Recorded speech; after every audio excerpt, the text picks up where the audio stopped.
Good afternoon, everybody. Sorry for being just a little bit late. Um, Still working on my tech, all of those good things. So, today, in this fantastic Tuesday, I am sharing with you a little bit of information on something that I am really passionate about and I love to um, encourage business leaders to implement in their business. It's stay interviews. And people are like, "What? What is a stay interview? I interviewed them to hire them. Why am I interviewing them again?" I really am a huge proponent of using stay interviews as part of your performance management system. And I did a whole workshop on this, and I may do another one. But stay interviews are different than employee surveys. They're different than employee evaluations. They're their own thing. And they are used to give you actionable information that you can use today in your business. It provides you insights on engagement and retention for your employees. Or if you don't have employees, but have a team of contractors that you're like, I love these people and I never want them to go anywhere, stay interviews are something that can also be useful for them. So it also gives your supervisors, your managers, solutions. It puts them in the solution seat to help employees achieve their goals and what you're striving for before there's ever a problem. And it lets you create a lot of different opportunities. Because remember, number one in my 12 ways to engage is talk to your people, have conversations. Number two is stay interviews. And I dropped the link in the description of the video.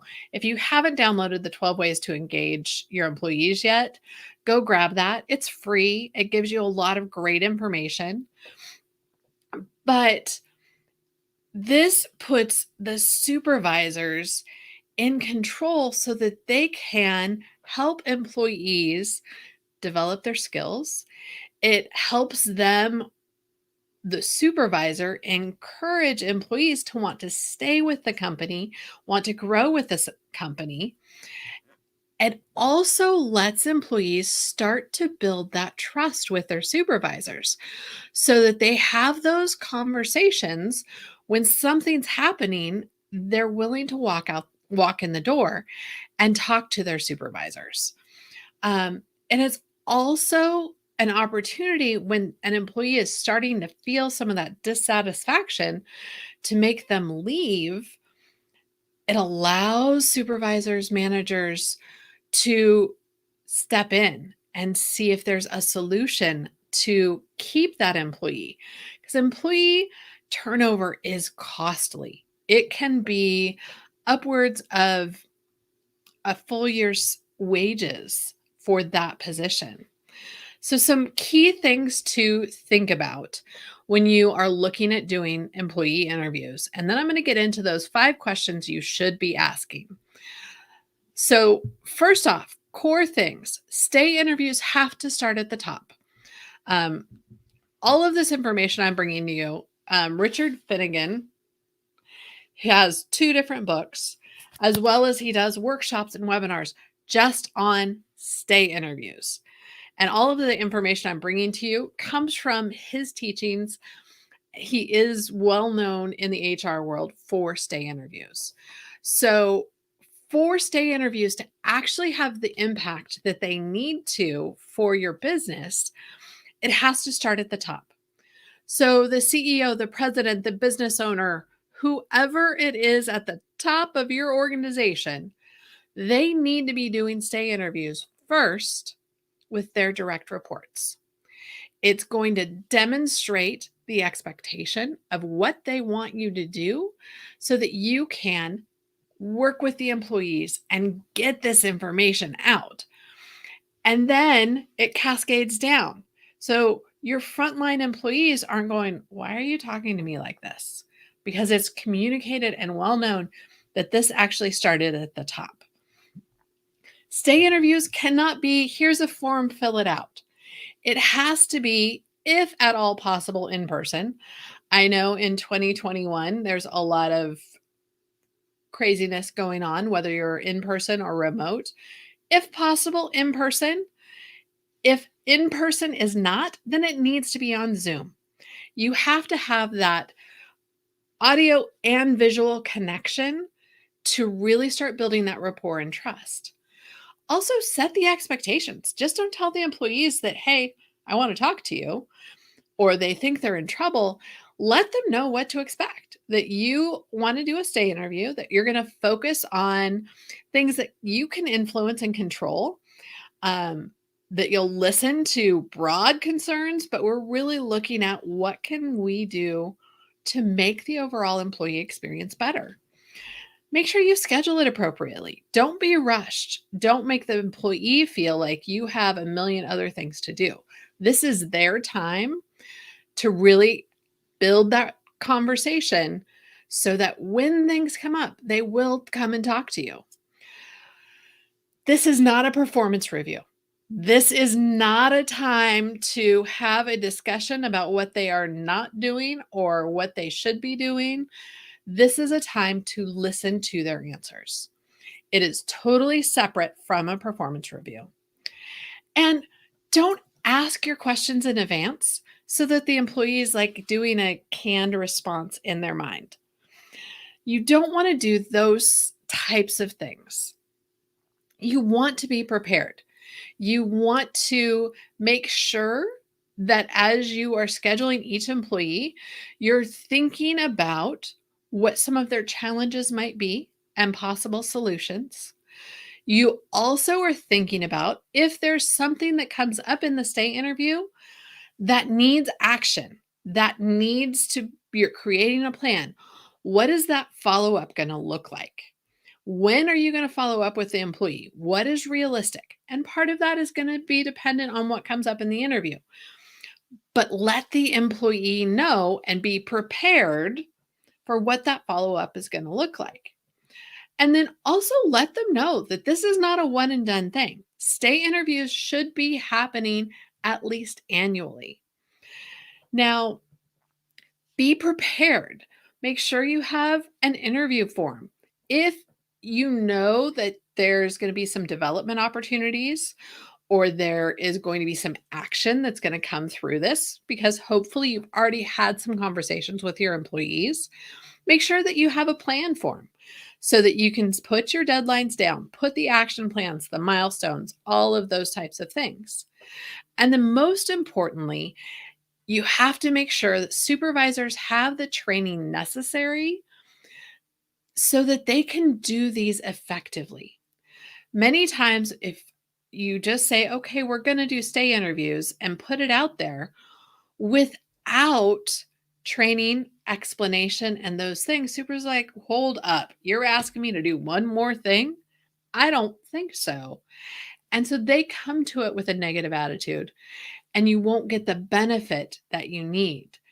So you need to make sure your supervisors have the training as to why you're doing stay interviews, why it's important for the supervisors, because they're going to have more control.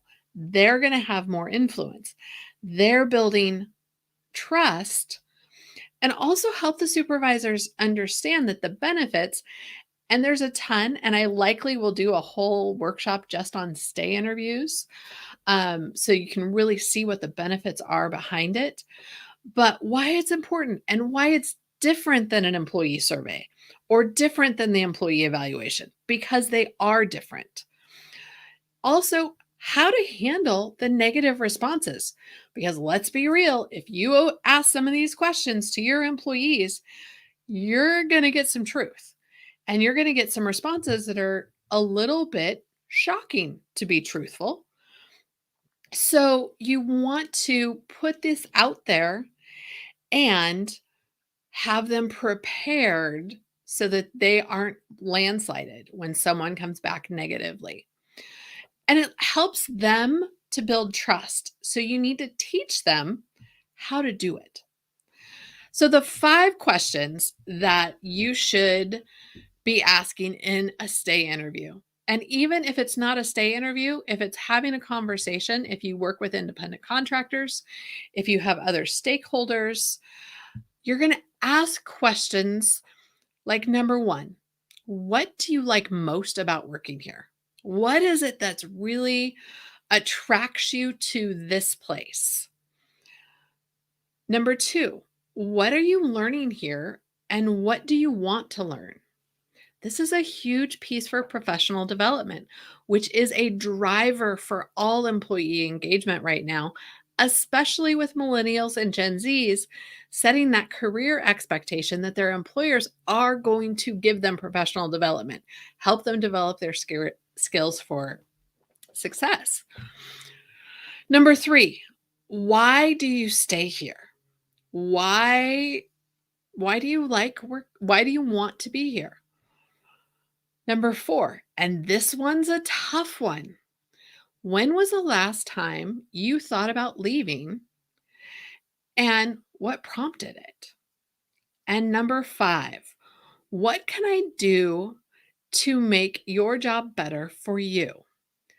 Those are the 5 basics. Now I'm going to go back and give you some additional questions or alternate questions that you can add in with any of those 5 or swap them out. If you're like, that doesn't sound like something I would ask.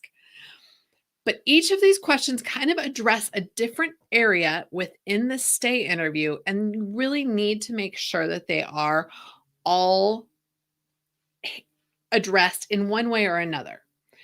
So, if you don't like the what do you like working about here question, you could ask, what do you look forward to each day when you commute to work or when you're getting ready for work?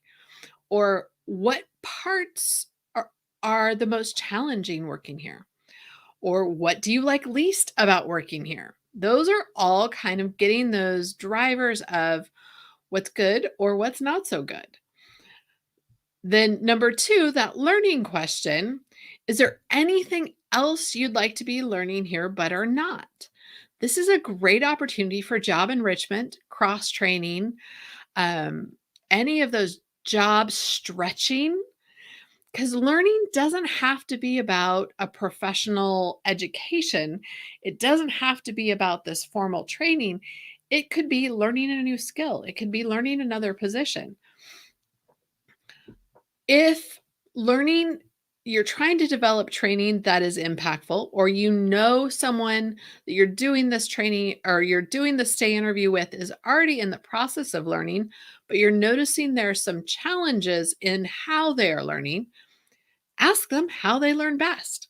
Do you learn by doing? Do you learn by observing or attending a formal training? That's another one of you're trying to build a rapport with them to understand what's a driver for them. What are they interested in? Another one for the learning component of the stay interview. What or do you feel like you could advance your career if you want to here? So, are you providing opportunities for career advancement in your employees' eyes? Again, the stay interview is all about the employee getting their feedback, getting their information, and getting their trust. Number 3, the why do you stay? Is that the only reason that you're staying? How does the type of work impact your decision to stay?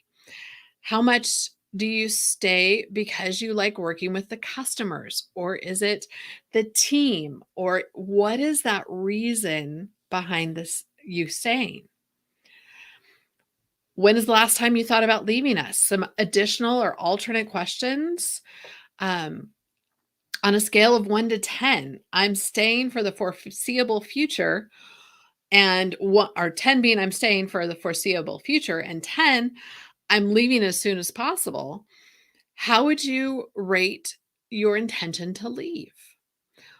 Or if you're building a second question on when's the last time you thought about leaving us, does that reason still concern you? Or what's the most meaningful action I could take to address the issue? These are all building questions on those 5 core questions. Now, on number 5, what can I do to make your job better for you? What should I do more of or less of? What do I do that frustrates you? Is there anything I do that strikes you as particularly unfair or unreasonable? Or do you feel like I hear your concerns when you have them?